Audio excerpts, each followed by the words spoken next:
first letter ng unang word ang M. At nagsisimula naman sa letter A ang pangalawang salita. Ako yung MA.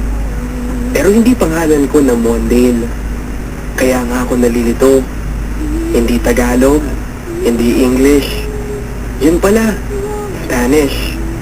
Noon ay naalala ko si Tita Monching dahil ang MA ay mi amor. Spanish word for my love. Noon pa pala ako mahal ni Kate. Noon pa pero sayang. Sayang dahil nagwakas ng ganun na lang ang samahan namin ni Kate. Bagay na kay tagal ko, bago, natanggap. Paglisan, ang tanging pagbaon ko ay pag-ibig.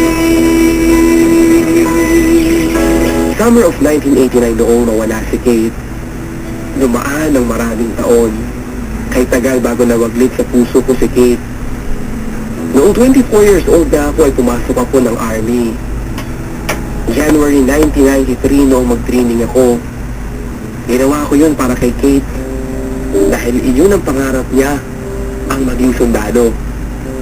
Taong 2005, 35 years old na ako.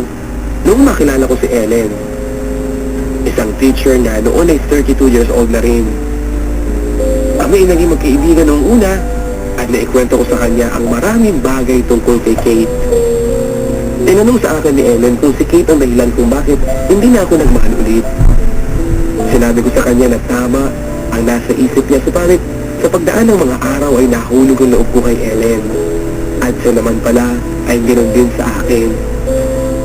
June 2006, nagpakasal kami ni Ellen at noong April 27, 2007, ay isinilang ni Ellen ang aming unang anak na pinangalanan ko ng Catherine.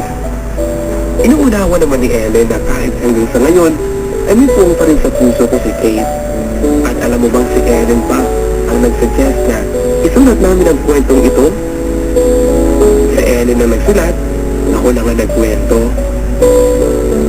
Sana naman papadudot ay mabasa niyo rin at hangad ko na sana'y nakapag-iwan ito ng aral at inspirasyon sa mga nakikinig.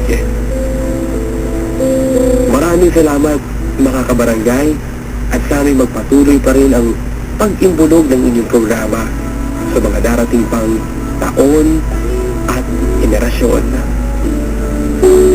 Lubos na gumagalang, Mon.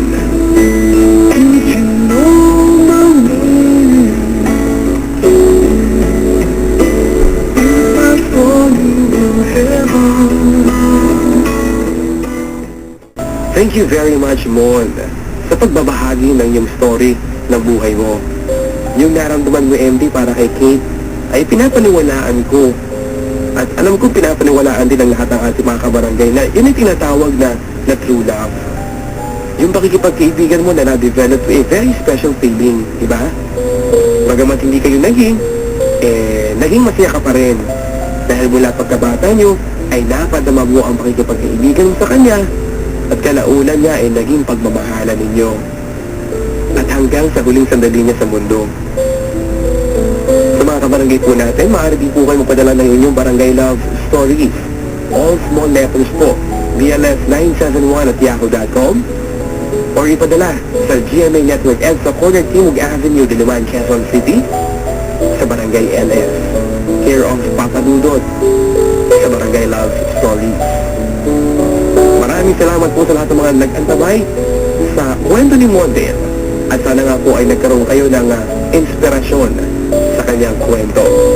Hanggang sa muli, ako po ang inyong papadudod sa mga kwento ng pag-ibig, buhay at pag-asa sa Barangay Love Stories.